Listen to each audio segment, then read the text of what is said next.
What's coming up around the corner? It's about that time of year when a lot of our health habits go down the drain.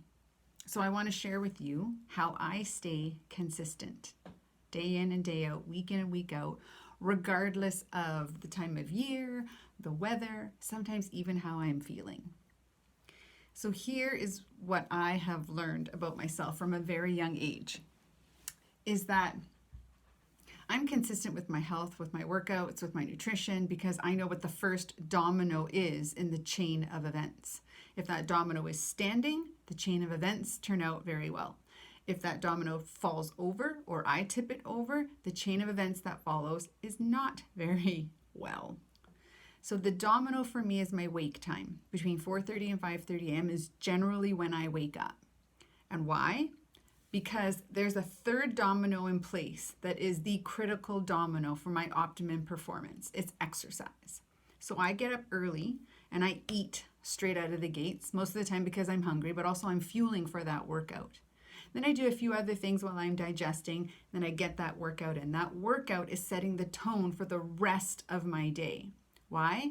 Because health, nutrition, my physicality is a meaningful area to my optimum performance, and it is critical for me to fulfill that area of my life every single day. When I don't, my optimization and performance drops, and I don't particularly like that drop.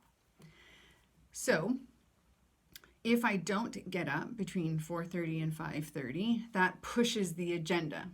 Sometimes that's okay. Most of the time it isn't. And so I make sure that I am consistent with that first domino, so the rest of the routine occurs.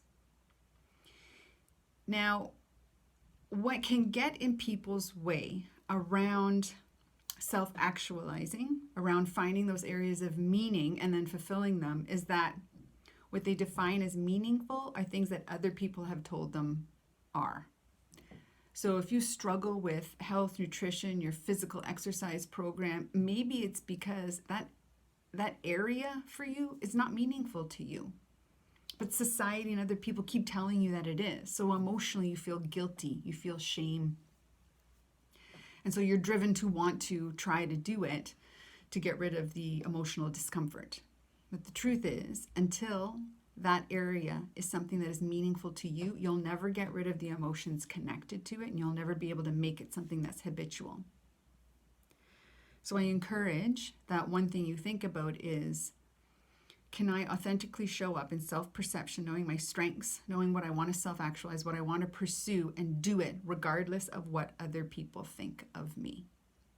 And if other people's opinions start to matter more than mine, I have to stop and ground myself and remember that what I want to achieve in my life is my purpose, and it's nobody else's business. And that might help, one, in understanding why you might be struggling with some areas of consistency, and two, in helping your consistencies, being able to identify what's the first domino that you have to have in place, especially over this holiday season, to make sure that you don't get derailed.